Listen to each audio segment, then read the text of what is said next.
Hi అండి, అందరికీ నమస్తే, గుడ్ మార్నింగ్. ఈరోజు మా మొక్కలు చాలా హ్యాపీగా ఉన్నాయి. చూడండి, వర్షం పడుతుంది కాబట్టి చక్కగా పచ్చగా ఆనందంగా ఉన్నాయి అన్నమాట. అయితే నాకు ఈ మొక్కలు చూసినప్పుడు అంటే కొన్నిసార్లు పరిస్థితులు మనల్ని ఎలా ఆలోచింపచేస్తాయి అనేది మనం కొన్ని విషయాలు తెలుసుకున్నప్పుడు తెలుస్తుంది అన్నమాట. ఏంటంటే ఇప్పుడు ఈ మొక్కలన్నీ ఉన్నాయండి. ఒక్కొక్క మొక్క ఒక్కొక్క విధంగా ఉంది. ఆకారం కానీ, ఆకులు కానీ, వాటి రంగులో విధానం కానీ, వాటి ఆకులు రంగులు కానీ, తర్వాత వచ్చేసి వీటిల్లో పెద్ద మొక్కలున్నా కూడా వాటికి పువ్వులు లేవు. పెద్ద పెద్ద ఆకులు ఉన్నాయి కొన్నిటికి. కొన్ని ఆకులు చెట్లకి చిన్న ఆకులున్నా కూడా వాటికి చిన్న చిన్న ఫ్లవర్స్ ఉన్నాయి. ఇలా మరి ఆకారాలు పెద్దవి చిన్నవి ఆకులు, కొన్ని ఆకులు ముదురు రంగులో ఉంటే కొన్ని ఆకులు లేత రంగులో ఉండటము, ఇలా అనేది వీటిని చూసినప్పుడు వీటిల్లో కొంత అతిశయం వస్తుందేమో అనుకుంటాను. కానీ మొక్కలను మనము మౌనంగానే ఎదగమని మొక్క మనకి చెప్తుందని ఒక కవి రాశారన్నమాట. ఆ రీతిగా మరి ఈ మొక్కలు ఏమనుకోవచ్చు అంటే, మేము మంచి ఆక్సిజన్ ఇస్తున్నాము, మేము మేలు చేస్తున్నాము, తర్వాత వచ్చేసి మేము మంచి కాయలు ఇస్తాము, ఆకుకూరలు ఇస్తాము, పువ్వులు ఇస్తాము, ఇంతకు మించి మనుషులు విసర్జించిన కార్బన్ డైఆక్సైడ్ని పీల్చుకొని మేము మంచి చేస్తాము అని అనుకోవచ్చు. వాస్తవమే. కానీ ఎక్కడన్నా అవి ప్రదర్శిస్తున్నాయా అంటే ఏమీ లేదండి. అవి మనం ఎలా వేస్తే అలాగే ఉంటాయి. మరి నీళ్ళు పోస్తే చక్కగా వికసిస్తాయి. నీళ్ళు పోయలేదనుకోండి, వాడిపోయి పాపం ఏలబడుతూ చూస్తా దీనంగా ఉంటాయి. వీటిని చూసినప్పుడు మనము ఎదిగే కొంది ఒదిగి ఉండాలి అన్న ఒక విషయాన్ని మొక్కలు మనకు నేర్పిస్తూ ఉన్నాయండి. అయితే ఈ మొక్కలు, ఈ పక్క మొక్కను చూసి ఇప్పుడు ఈ ఏ మొక్క అంటే సీతాఫలం మొక్క కావచ్చు, తర్వాత వచ్చేసి ఈ క్రోటాన్ మొక్క కావచ్చు. ఈ క్రోటాన్ మొక్క పక్క మొక్క తానొచ్చు. నేను చూడు, నాకు పైకేమో పచ్చ రంగులో ఉంది, వెనక వైపేమో వంకాయ కలర్ రంగులో ఉంది, నేను 2 రకాల్లో ఉన్నాను, నేను గ్రేట్ అనొచ్చు. కానీ ఇక్కడ వచ్చేసి ఇంకొక మొక్క ఉంది, ఈ పేరు సరిగ్గా గుర్తు రావట్లేదు. అయితే వచ్చేసి ఇది కిడ్నీలో రాళ్ళకి పనిచేస్తుందండి ఈ మొక్క. అయితే ఈ మొక్క అనొచ్చు, నా ఆకులు చాలా పెద్దగా ఉన్నాయి, నేను మనుషులకి కిడ్నీలో నా ఆకులు తింటే కిడ్నీలో రాళ్ళని కరగజేస్తాను, నాకు అంత కెపాసిటీ ఉందనొచ్చు. లేదు తులసి మొక్క అనొచ్చు, నేను 100% ఆక్సిజన్ లెవెల్స్ 100% ఇస్తాను, లేదు నేనే గ్రేట్ అనొచ్చు.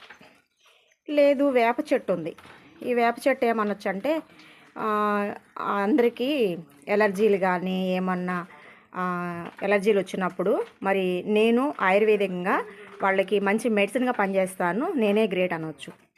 తర్వాత వచ్చేసి ఈ నేరేడు చెట్టు అనొచ్చు. నేరేడు మొక్క ఏమంటుందంటే, నా కాయలు తింటే చాలామందికి క్యాన్సర్లు కూడా పోతాయి, నేనే గ్రేట్ అనొచ్చు. కానీ అవి ఏమీ అనవండి. ఇంకోటి వచ్చేసి ఈ పువ్వులు చూడండి, ఇక్కడ వచ్చేసి క్రోటాను, అవి ఎంత అందంగా ఉన్నాయో. మీరందరికంటే నాలా అందంగా, నేను చిన్న మొక్కనైనా కూడా నేను అందంగా ఉన్నాను, నాకు మంచి మంచి ఫ్లవర్స్ వస్తున్నాయి, కాబట్టి నేనే గ్రేటు, మీలో చిన్నదాన్నైనా ఇంత అందంగా ఉందో చూడు నా పువ్వుల కలర్ రంగు అని అడగవచ్చు. కానీ ఇవేమీ అనమన్నమాట. కానీ మనుషులండి, మనుషుల్లో చూస్తూ ఉంటే ఎంత అతిశయం అంటే, మనిషి జీవితం ఎప్పుడు ఉంటుందో ఎప్పుడు పోతుందో తెలియదు, కానీ అస్సలు కొంచెం డబ్బు రాంగులోనే, కొంచెం పరపతి రాంగులోనే అసలు మా అంత మాత్రపోడు లేరు, మేమే గొప్ప, మేమే అందరికంటే స్పెషాలిటీ అని, మేమే స్పెషల్, మేము చేసిందే వేదము అని అనుకుంటూ ఉంటారు. కానీ నిజంగా అది ఎంత వక్ర బుద్ధి అనేది. నిజంగా మనిషి దేవుడికి లోబడట్లేదంటే నిత్య సత్యం అండి. ఎందుకు అంటే ఈ చక్కని మొక్కలు ఇంత చక్కగా ఎన్ని కలిసిమెలిసి ఒక చోటే ఉండి చక్కని మంచి సువాసనలు వెదజల్లుచు మంచి పరిమళాలను ఇస్తూ మంచి పువ్వులను ఇస్తూ మంచి కాయలను ఇస్తూ ఉన్నవేమో చక్కగా అనుకూలంగా ఉంటుంటే ఒక మనిషి మాత్రమే కులాలని మతాలని రంగుని ఇలా ఈ విధంగా కల్మషం అంతా ఒక మనిషిలోనే ఉంటుందండి. సో కాబట్టి ఇవి గ్రేటా మనం గ్రేటా అంటే మొక్కలే గ్రేట్ అండి. ఎందుకంటే అవి పుట్టిన దగ్గర నుంచి చనిపోయే వరకు వాటి గురించి ఏమీ అవి లబ్ధి ఉండదు కానీ ఇతరులకే ఉపయోగపడే విధంగా ఉంటాయి.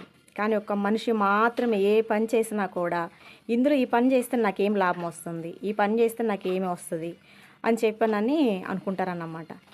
పెద్దవాళ్ళు ఊరకం లేదండి. మాటలు తీపి మా ఇంట్లో మాపిటేల భోజనం మీ ఇంట్లోనని తీతీ మాటలు చెప్పేవాళ్ళు ఉంటారండి. దయచేసి మాత్రం ఎవరు కూడా తీతీని మాటలు చెప్పేవాళ్ళని అస్సలు నమ్మొద్దు. ముఖ్యంగా మిమ్మల్ని పొగిడే వాళ్ళని మాత్రం చాలా దూరం పెట్టండి, చాలా చాలా. ఎందుకంటే వాళ్ళు మనుషులు మీ ముందు మంచిగా మాట్లాడతారు, మీ వెనక గోతులు తీస్తూ ఉంటారు. ఎందుకంటే నేను చాలా చాలా అనుభవాలు చూస్తున్నాను. ఎందుకంటే అసలు ఎలా నటిస్తారంటే మంచిగానే ఉన్నట్టుంటారు 10 మందిలోకి వచ్చేటప్పటికి. ఇప్పుడు మనకి వాళ్ళకి అసలు ఏం లేదు, మంచిగా ఉన్నాం అన్నట్లే ఉంటారు. కానీ మరలా ఆ మనుషులు వెళ్ళిపోయిన తర్వాత ఎలా బాధించాలో ఎలా ఇబ్బంది పెట్టాలో అని చెప్పని చేస్తూ ఉంటారన్నమాట.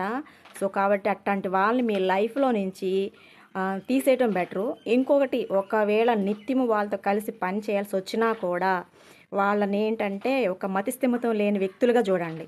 ఎందుకంటే వాళ్ళు అనే మాటలు చాలా మనసును గాయపరుస్తాయి. కాబట్టి ఇలాంటి విషయాల్లో మీరు మాత్రం చాలా చాలా జాగ్రత్తగా ఉండండి.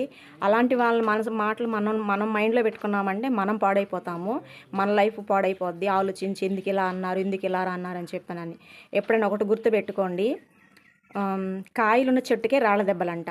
కాయలు లేని చెట్టుకి ఎవరు కొట్టరు. కాబట్టి నీ ఫలాల కోసము నేను కొడతారు. కాబట్టి మీరేంటంటే మీ మంచి హృదయాన్ని మంచి మనసుని ఈ మొక్కల్లాగా అనేక మందికి వెదజల్లే విధంగా ఉంచండి.